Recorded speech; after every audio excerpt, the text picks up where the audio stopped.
It is with a great pleasure to welcome you all to the United Arab Emirates for the 13th session of the Ministerial Conference of the World Trade Organizations here in Abu Dhabi.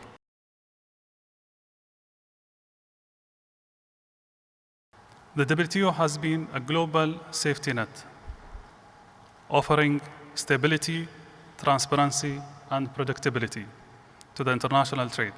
And the WTO has contributed to raising living standards, improving employment opportunities, and enabling the expansion of trade in goods and services.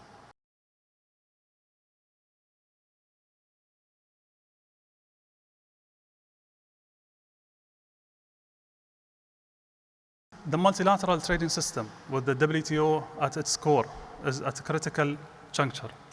It is confronting many challenges.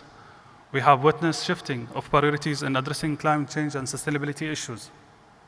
Many countries are experiencing debt and cost of living pressures, food security, and slow recovery from COVID-19 pandemic.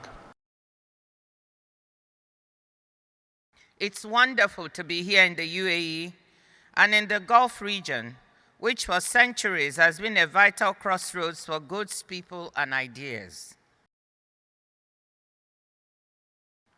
Success is changing the tone about the WTO, both outside and within it. Yes, we will always have our naysayers and detractors, but there's no doubt that members have shown that we can deliver when members roll up their sleeves and muster the requisite political will. We need to convert improved atmospherics into concrete results. We need to show the world that not only does the WTO underpin over 3/4 of global goods trade, it is also a forum where members deliver new benefits for people through trade.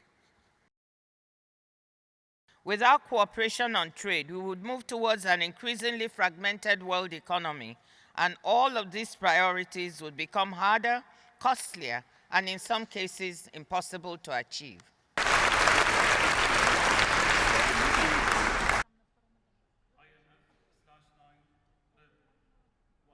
The Ministerial Conference so agrees.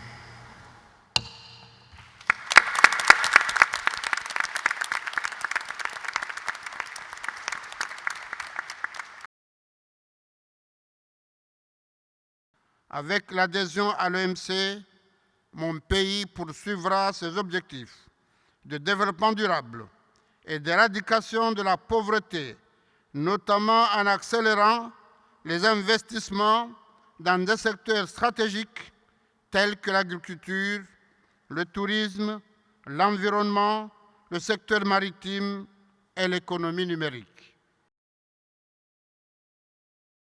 Timor-Leste obtained our first WTO observer status in December 2016. So today, I and the whole delegation are overwhelmed with joy to be witnesses as WTO members officially adopt our accession package, sealing Timor-Leste official membership in the organization.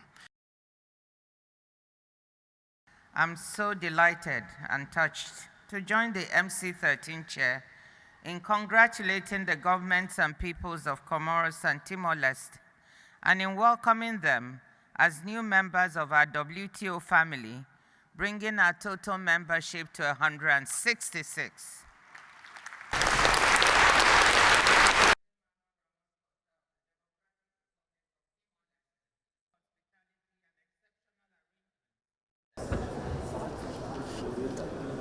And in the upcoming days, the delegation will build on the months of work already undertaken in Geneva to try and achieve consensus on a range of outcomes.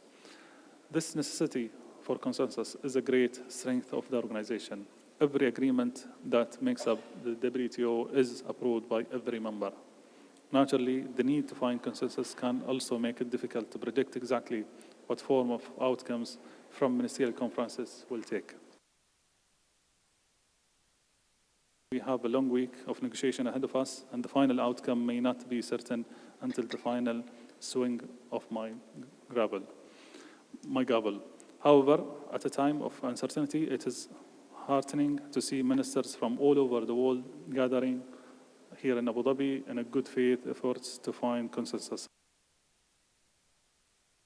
have not seen such excitement in a long time. And I think there were two things that were exciting. So if you're there, you'll see for yourself.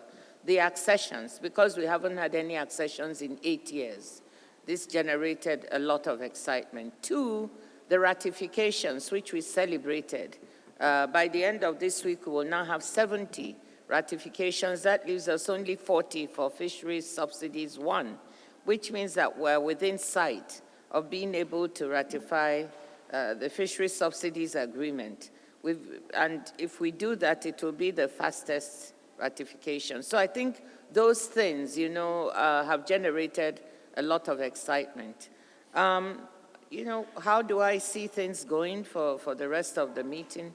Well, we have a number of very important deliverables on the table that we are trying to achieve. These are things that matter for people.